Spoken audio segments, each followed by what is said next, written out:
이신론자의 대표적인 사람들이 있어요. 보통 우리가 두 명을 뽑는데 하나가 존 톨랜드라는 사람이에요. 이 사람은 1696년에 책을 한 권 써요. 그게 이제 신비하지 않은 기독교. 신비하지 않은 기독교. 이런 책을 씁니다. Christianity Not Mysterious.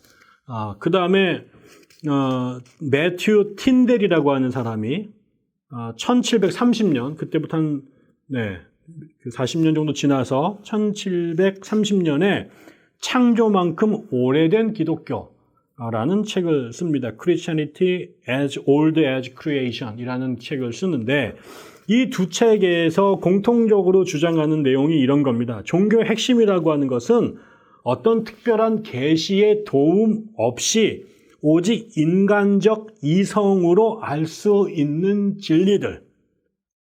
이게 이제 기독교 핵심이라는 거예요. 그동안에는 기독교라고 하는 것은 기본적으로 하나님의 계시 없이는 인간이 하나님을 알 수 없다. 궁극적 진리는 하나님이었기 때문에 그 진리를 알기 위해서는 하나님의 계시가 필요하다. 성령의 도움이 필요하다라고 믿었어요. 그런데 이 사람들은 그건 말고 하나님의 계시가 아니라 인간의 이성에 의해서 파악할 수 있는 진리가 기독교의 핵심 교리가 되어야 된다라는 생각을 하게 된 거죠. 그래서 계시의 자리를 이성이 대체하게 된 겁니다. 그래서 이런 그 다양한 이신론자들이 존재했고 그들의 책이 있지만 그들이 함께 주장했던 공통적인 주장이 5가지가 있었답니다. 하나는 첫 번째는 하나님은 존재하신다. 두 번째, 그분만이 경배를 받으실 수 있다.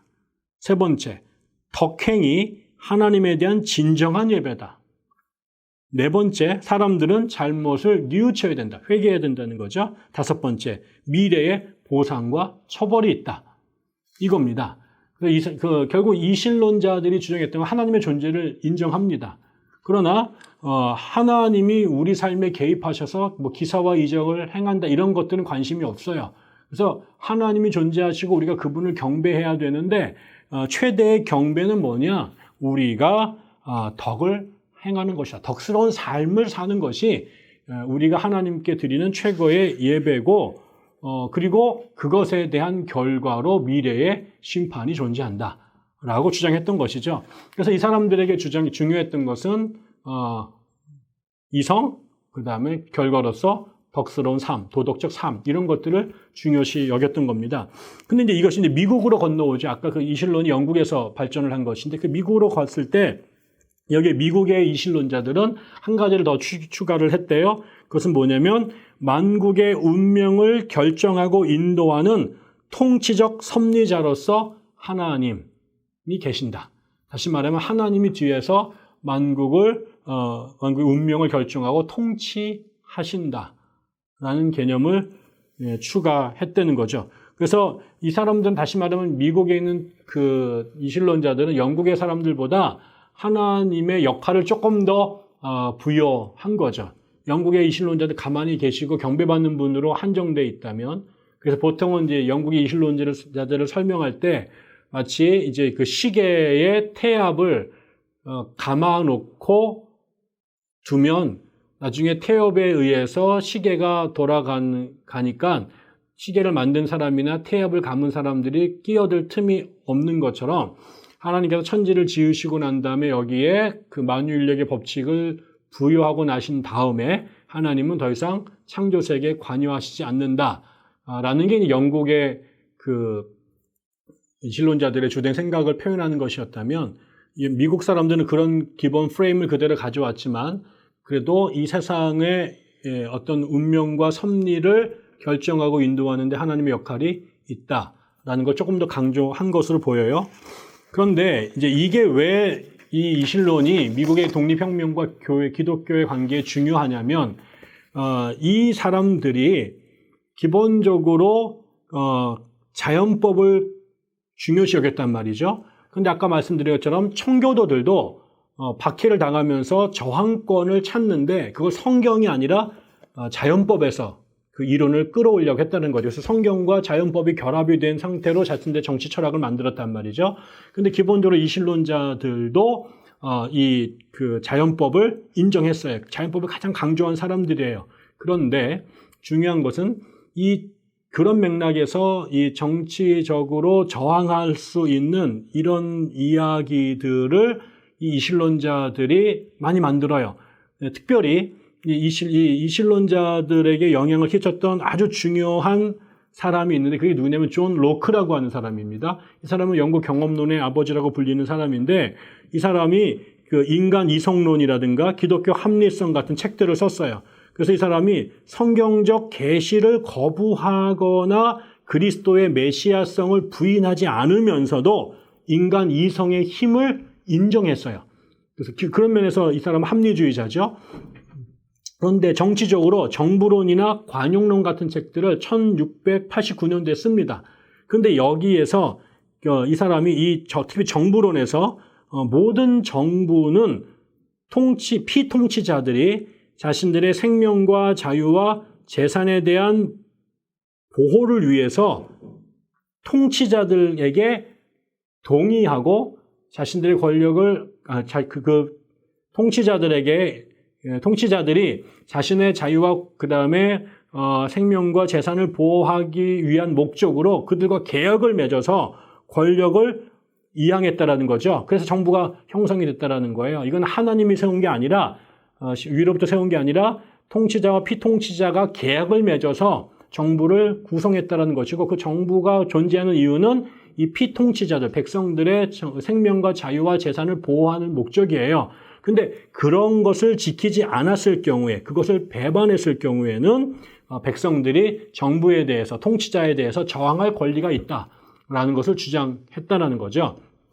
이 이야기가 나중에 그 존 애담스 같은 사람들이 연구해 보니까 이 존 로크의 이런 정치 사상, 정부론이 어디서 왔느냐라고 그 지적 계보를 추적해 보니까 칼뱅주의에서 상당 부분 빌려왔다라는 거죠. 그러니까는 그 칼뱅주의자들은 자연법에서 저항권을 가져왔다면 그 칼뱅주의자들의 전통을 좀 더 발전시켜서 체계화된 이론으로 만든 사람이 존 로크라고 하는 거죠. 근데 이 존 로크를 통해서 이 청교도들의 정치 사상과 자연법이 만난 새로운 정치 사상이 청교도들에게 전달이 된 겁니다.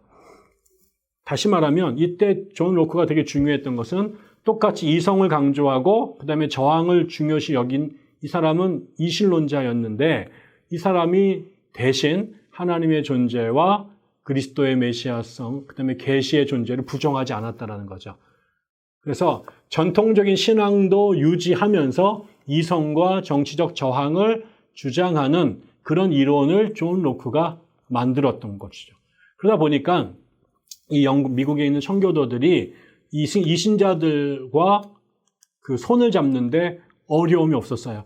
우리가 흔히 생각해 보면 보수적인 신앙을 가졌던 전통적인 칼빈주의자들과 그 다음에 이렇게 이성으로 하나님의 계시를 대체하는 것처럼 보이는 이실론자들이 함께 가는 것이 불가능해 보일 수 있었는데 이 이실론자들이 이 청교도들이 믿었던 전통적인 계시 신앙을 건드리지 않고 이들의 신앙을 존중해 주기만 하면 이 두 사람들은 언제든지 정치적인 목적을 위해서 손을 잡을 수 있었던 거죠. 그런 맥락에서 나중에 그 미국의 그 혁명을 일으켰던 아까 말씀을 드렸던 그 혁명을 일으켰던 정치 지도자들 중에 조지 워싱턴이라든가 그 다음에 프랭클린이라든가 토마스 제퍼슨 같은 사람들이 전부 다 이실론자였는데 이 사람들이 북부에 있었던 청교도 목사들과 힘을 합쳐서 영국 성공회와 그다음에 그 뒤에 있는 영국의 군대를 영국 정부를 대항해서 이들이 혁명을 일으킬 수 있었습니다. 그래서 결과적으로는 많은 사람들이 미국이 탄생하는데 어떤 이념적 그 뿌리가 무엇이냐라고 이렇게 물었을 때 흔히 두 가지를 얘기를 합니다. 하나는 경험주의, 계몽주의 철학, 계몽주의라고 하고 하나는 청교도주의라고 얘기를 해요.